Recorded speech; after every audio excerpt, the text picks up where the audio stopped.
Olá pessoal, eu sou o Thiago Lima e estamos começando o programa Na Mira da Mentira.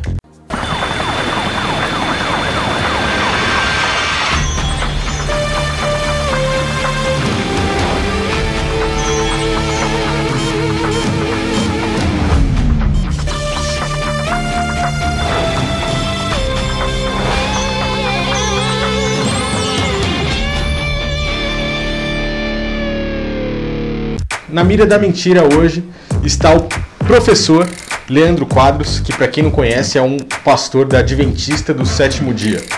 E que é um deles que está ali disputando com Malafaia, com Edir Macedo, para ver quem é que mente mais, quem consegue enganar mais pessoas e arrebatar mais membros para sua denominação religiosa. Infelizmente, o que a gente tem dentro do sistema religioso hoje, nos dias de hoje, são essas coisas.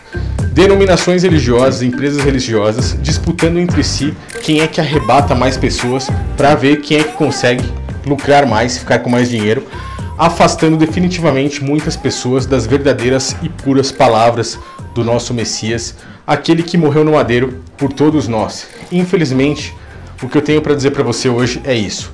Eles estão mentindo cada dia mais para enganar você, enganar muitas pessoas. E é por isso que esse canal está aqui, para que a gente possa mostrar as verdades e fazer com que você possa despertar desse sistema religioso e ver que o nosso Pai, o Criador dos céus e da terra, não está no meio de denominações religiosas, não está misturado com dinheiro e muito menos com mentira. Você tem que ter em mente que se essa pessoa, esse homem, se colocou como um pastor, por mais que o Messias disse em Mateus 23 que não chamamos ninguém de pastor, nem de mestre, nem de pai ou padre, ele é o representante de Deus aqui na Terra, pelo menos para a sua denominação religiosa, que no caso é Adventista do Sétimo Dia, e ele é um grande nome dentro da Adventista do Sétimo Dia, é alguém bem reconhecido lá dentro, ele não pode mentir, pois se ele mentir, o Espírito do Criador não está nele, é bem simples. O próprio Messias nos ensinou, pelos frutos vocês conhecerão quem são os falsos profetas. De uma fonte não pode jorrar duas águas, ou tem verdades ou tem mentira. Se tiver mentira, não tem verdade. Então, esse cara está, de uma vez por todas, desmascarado. E a gente vai analisar ele falando sobre dízimo. Vamos dar ênfase, inicialmente, no livro de Malaquias, que é uma das maiores enganações. Pelo menos eu vejo aqui, quando eu posto vídeos sobre dízimo, que muitas, mas muitas pessoas, elas vêm e postam: ah, o que você está falando sobre dízimo? Leia Malaquias 3:8, você está roubando a Deus. Cara, esse é um dos maiores enganos, uma das maiores covardias feitas pelo sistema religioso, pois ameaça aquele membro, aquele fiel que pensa estar ali adorando verdadeiramente ao Criador e está sendo preso em lobos por trás de pele de cordeiro. Por mais que eu já ache que esse pisinho aí atrás seja um piso maçom, será que Leandro Quadros teria alguma coisa a ver com a maçonaria? A maçonaria, como nós destacamos, os maçons são muito preocupados em melhorar a sociedade. Sim, obras filantrópicas. Por isso é que eles vêm como lobos por trás de pele de cordeiro. Será que eles sabem o nome que eles colocam para Deus dentro da maçonaria? Um desses nomes é Jabulon. Não estou dizendo que o irmão maçom é satanista, longe disso. O irmão maçom busca adorar a Deus. Tá sabendo muita coisa. Vamos deixar esse tema aí para um próximo vídeo. Vamos falar agora de Malaquias, de dízimo, em cima do que esse pastor tem para falar pra gente. Quem é que dentro do sistema religioso nunca foi enganado com uma palavra como essas? E percebemos que o princípio das ofertas, que também se aplica ao dízimo, porque a Bíblia não separa dízimo e oferta. Quando Malaquias 3:8 e 9 afirma que o ser humano estava roubando a Deus, em Malaquias 3:8 e 9, Deus estava dizendo que os seres humanos naquela época estavam roubando a Deus nos dízimos e nas ofertas. Então, se você dá oferta e não dizima, você está roubando a Deus. Se você dizima e não dá oferta, está roubando a Deus também. Roubando a Deus, né? Que coisa, né? Quem é que gostaria de estar roubando a Deus se você está ali, indo até aquele local, indo até aquele templo, frequentando aquele culto litúrgico, né? Fazendo um sacrifício para que você possa agradar ao Criador? Quem é que gostaria de roubar a Deus? Quem é que não se sente mal com uma ameaça dessas? Eu acho que a maioria das pessoas, ao ouvir isso, se sente muito mal. E por mais que ela esteja em uma necessidade, precisando de dinheiro para pagar suas contas, com o salário apertado, principalmente aqui no Brasil, onde a renda per capita das pessoas é abaixo do que o que elas precisam realmente para sobreviver, né? Quem é que não se sente mal e não vai ali correr para fazer alguma coisa? E esse cara, ele pega mais pesado ainda, pois ele diz que se você der dízimo e não der ofertas, você está roubando. E se você der ofertas e não der o dízimo, você está roubando também. Então você tem que dar dízimo e dar oferta para ele. Você tem que entregar praticamente seu salário todo ali na mão daquele pastor ali, o homem de Deus. Infelizmente é triste, né? As pessoas não leem. É muito simples da gente desvendar isso. Pois para quem é que o profeta Malaquias estava escrevendo aquelas palavras que se diziam roubar a Deus? Se você não sabe, o dízimo, ele não é um mandamento para nós. Eu não vou entrar muito em méritos em cima disso, porque já entrei em outros vídeos. Mas era um mandamento somente para o povo de Israel, as 12 tribos. Uma das tribos recebia os dízimos, que eram os levitas, e as outras 11 tribos entregavam o dízimo em forma de alimentos para a tribo dos levitas. Por quê? Porque eles não tinham parte na terra. Quando eles entraram em Canaã, eles dividiram o território em 11 partes.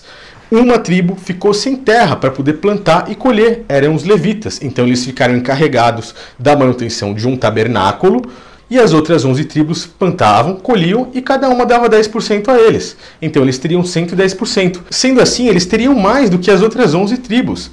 Cada uma ficaria com 90% e eles com 110%. Como o nosso Criador é muito justo, qual foi a determinação deles para isso? Levitas, então vocês distribuam uma parte desses alimentos com pessoas pobres, com viúvas, com pessoas necessitadas. E no livro de Hebreus a gente vê muito claro que somente as 11 tribos poderiam dar dízimo a esses levitas e somente os levitas poderiam receber. Você é brasileiro, debaixo da graça, estrangeiro, não pode arcar com dízimos. O seu pastor não é levita, ele não pode receber. E outra, hoje em dia eles fazem isso pedindo dinheiro. Nunca foi dinheiro, por mais que naquela época já existia dinheiro. A gente vai chegar lá. Então, era algo restrito para hebreus, para o povo judeu, que esses caras querem dizer que são para eles nos dias de hoje. Começam já mentindo e acabam se mostrando quem realmente são, mas poucas pessoas enxergam porque não leem. E o que Malaquias dizia nesse seu livro aí, para quem ele se referia? Se você for olhar bem, aqui na própria escritura, vamos ver se vocês conseguem ver. Eu coloquei aqui uns riscos e tirei essa epígrafe, porque essa epígrafe foi colocada pela denominação católica. Isso aqui Malaquias não escreveu, ele escreveu o texto. A epígrafe foi colocada por quem compilou a Bíblia, né? E colocaram isso maldosamente, porque eles separam essa parte aqui que diz desde o dia de vossos pais, né? Mas quem são os pais a que Malaquias estava se referindo? Aos filhos de Jacó. Você pode ver aqui que ele já fala dos filhos de Jacó, que eram o povo de Israel. E aqui em Malaquias 2, no primeiro versículo, ele diz: ó sacerdotes, este mandamento vos toca a vós. O que Malaquias estava dizendo com isso? Que este texto, que esta carta, era dedicada aos sacerdotes levitas, pois não estavam dividindo os dízimos e as ofertas, os alimentos que eles recebiam das outras 11 tribos, com o povo pobre de Israel, com os necessitados, as viúvas e os órfãos. Então o próprio Criador, pela boca do profeta Malaquias, falou para eles: vocês estão me roubando, vocês roubam ao Criador, pois vocês não estão dividindo os dízimos que vocês recebem mais do que as outras 11 tribos, sem nem plantar e nem colher. Entende? Então eles estavam roubando a Deus. Eram os próprios sacerdotes ali do tabernáculo que não estavam dividindo esses alimentos com os pobres. E esses pastores pegam esses textos, esses versículos isolados, eles jamais vão ler Malaquias 2:1, eles jamais vão subir acima da epígrafe, porque ali foi colocado propositalmente para separar, para dar a impressão de que ali começa um novo texto e se referir a você, um pobre coitado, assim como eu, que vai lá pensando em estar atrás de um Criador. Se é mentira, esqueça, meu amigo, o Espírito do Criador não habita nesse lugar. E ele continua, professor Leandro Quadros continua dizendo que dízimo nunca foi dinheiro, porque naquela época não existia dinheiro. O dízimo ele era realmente dado em alimentos, na forma de alimentos no antigo Israel. Por quê? Porque essa era a moeda que eles tinham. Eles não tinham assim o real, o dólar, o euro. Eles não tinham a moeda como nós temos hoje, lá na época de Moisés. E ele esqueceu de ler o livro de Gênesis, que no livro de Gênesis mostra claramente que José, um dos filhos de Jacó, um dos 12 filhos de Jacó, um dos patriarcas ali das 12 tribos, foi vendido pelos seus próprios irmãos por 20 moedas de prata aos escravos. Se ele foi vendido por 20 moedas de prata muito antes ali de Moisés, né, muito antes do povo de Israel existir, pois ali existiam os patriarcas e José era pequeno, como é que não existia dinheiro, Leandro Quadros? Se ali ele já foi vendido por dinheiro, meu amigo. Se você vê também em Deuteronômio, quando Moisés fala a respeito do dízimo, no capítulo 14, do 24 ao 26, ele mostra claramente que quem morava longe do tabernáculo não poderia levar quantidades grandes de alimento até o tabernáculo. Essa pessoa fazia o quê? Ela pegava os alimentos, vendia, pegava o dinheiro, quando ela chegava no tabernáculo, ela comprava outros alimentos e aquele dinheiro ficava para o tabernáculo, mas ela não saía de mão abanando. Ela dava seu dízimo em dinheiro, porque o dinheiro já existia assim, e recebia outros alimentos que ela poderia comer junto com a sua família e se alegrar. É assim que está escrito. Pode comer, se alegrar, inclusive comprar até bebida forte. Está escrito, não sou eu que estou falando. E esses pastores escondem tudo isso para poder enganar você. Então sim, já existia dinheiro. E quando ele fala de Mateus 23... Porque nos dias de Jesus já havia sim a moeda. E em Mateus 23, 23 você percebe Cristo ordenando aos fariseus que eles deveriam dar o dízimo, né? E nos dias de Jesus haviam moedas, tanto que ele contou ali em Lucas 16 a parábola da moeda perdida, ou as dracmas perdidas. Então quando Cristo em Mateus 23, 23 fala que deve-se dizimar, ele está sim se referindo às moedas, porque haviam naqueles dias já as moedas, havia já o dinheiro. Então hoje nós temos que dizimar com a moeda que nós temos. Os israelitas tinham produtos agrícolas, nós recebemos nosso salário em dinheiro, então dizimamos em dinheiro. Perceba que o próprio Messias fala a respeito de alimentos, hortelã, endro, cominho, porque ele fala para pessoas que ainda estavam embaixo da lei. Depois que ele morreu, depois do momento que ele disse está consumado, não precisava mais sacerdotes levitas, pois ele se colocou como sumo sacerdote. Não era mais necessário um templo, pois não seriam mais necessários sacerdotes e nem o sacrifício de animais. Então, se não tinha mais sacerdócio, não tinha mais templo, não tinha sacrifício de animais, para quem é que as pessoas iriam dar dízimos? Então não precisava mais disso. E isso ali acabou para o povo hebreu também, no momento em que o nosso Messias disse está consumado.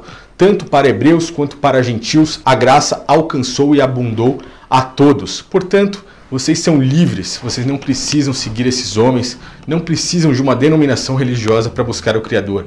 Pois em nenhum momento o Messias disse isso. Pelo contrário, ele disse que você fechando a porta do seu quarto, você consegue estar em intimidade com o próprio Pai. Você não precisa disso para se reunir com seus irmãos. Você deve se reunir sim, mas não precisa participar desses cultos litúrgicos pagãos advindos de dentro do catolicismo romano, do paganismo romano.